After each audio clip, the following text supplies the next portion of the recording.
नमस्कार मित्रांनो, स्वागत आहे तुमचं आताच्या ब्रेकिंग न्यूजमध्ये. मित्रांनो, भारतामध्ये एक काळ असा होता की मोबाईल म्हटलं की नोकिया कंपनीचं नाव पहिलं ओठांवर यायचं.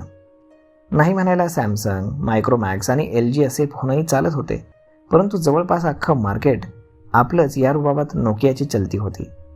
त्याच काळामध्ये भारतीय बाजारामध्ये चिनी मोबाईल्सनं एंट्री मारली.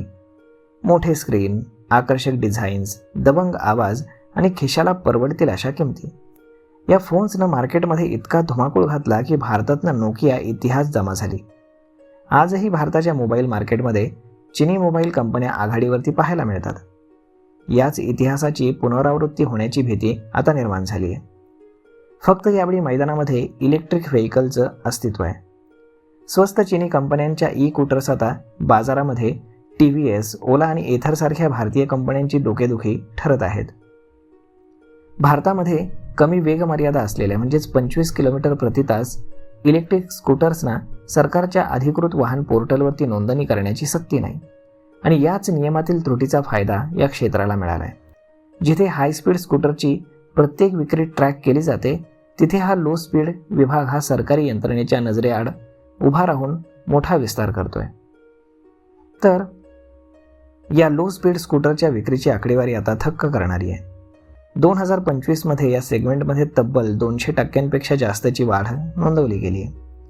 2025 या अनधिकृत स्कूटरची एकूण विक्री 13 लाख युनिट्सवरती पोहोचली आहे. तर दुसरीकडे ओला, बजाज, TVS आणि एथरसारख्या मोठ्या कंपन्यांच्या नोंदणीकृत हाय स्पीड स्कूटरची विक्री 13 लाख युनिट्स इतकीच झाली आहे, परंतु यामध्ये केवळ 12% वाढ नोंदवली गेली आहे. विशेष म्हणजे या कंपन्यांना सरकारी अनुदानाचाही फायदा मिळतो. याचा अर्थ कोणतीही चर्चा न करता हा बाजार देशातील संघटित EV क्षेत्राच्या अगदी बरोबरीला येऊन पोहोचलाय. उद्योग क्षेत्रातील तज्ज्ञांच्या मते या यशामागे चीनमधून येणारा कच्चा माल कारणीभूत आहे. चीनमधून कम्प्लिटन्सी नॉट डाऊन म्हणजेच CKD म्हणजेच सुटे भाग मोठ्या प्रमाणावरती आयात केले जातात. स्थानिक पातळीवरती लहान वर्कशॉप्समध्ये त्याचं एकत्रीकरण करून स्थानिक डीलर नेटवर्कच्या माध्यमातून या स्कूटर्स विकल्या जातात. झेलिओ ई-मोबिलिटीचे संस्थापक कुणाल आर्य यांच्या मते या बाजारासाठी कुठलेही कडक निकष नाहीत आणि आयातीवर देखील निर्बंध नाहीत, त्यामुळे कोणीही या व्यवसायामध्ये उतरते. सध्या या गाड्यांची विक्री दरमहा 2 लाख युनिट्सच्या पार असल्याचा अंदाज त्यांनी व्यक्त केला. या स्वस्त गाड्यांमुळे EV खरेदी करणं सोपं झालं असलं तरी सरकारच्या EV मोबिलिटी धोरणाला खीळ बसण्याची भीती व्यक्त केली जाते. या गाड्यांमध्ये वापरल्या जाणाऱ्या बॅटरीची गुणवत्ता, सुट्या भागांचं आयुष्य आणि असेंब्लिंगचे प्रमाणीकरण नसल्यामुळे अपघातांचा आणि बॅटरी निकामी होण्याचा मोठा धोका आहे. कमी दर्जाच्या गाड्यांमुळे जर ग्राहकांचा इलेक्ट्रिक व्हेकल तंत्रज्ञानावरील विश्वास उडाला तर संपूर्ण EV क्रांतीलाच धक्का पोहोचेल. जे ब्रँड्स संशोधन, स्थानिक उत्पादन आणि सरकारी करांचं पालन करण्यासाठी कोट्यवधी रुपयांची गुंतवणूक करतायत, त्यांना या करमुक्त आणि अनियंत्रित असेंब्लर्समुळे मोठा आर्थिक तोटा सहन करावा लागतोय. सध्या हा बाजार देशभर अगदी अजगरासारखा पसरत चाललाय, जिथे स्वस्त किंमत हा एकमेव नियम आहे.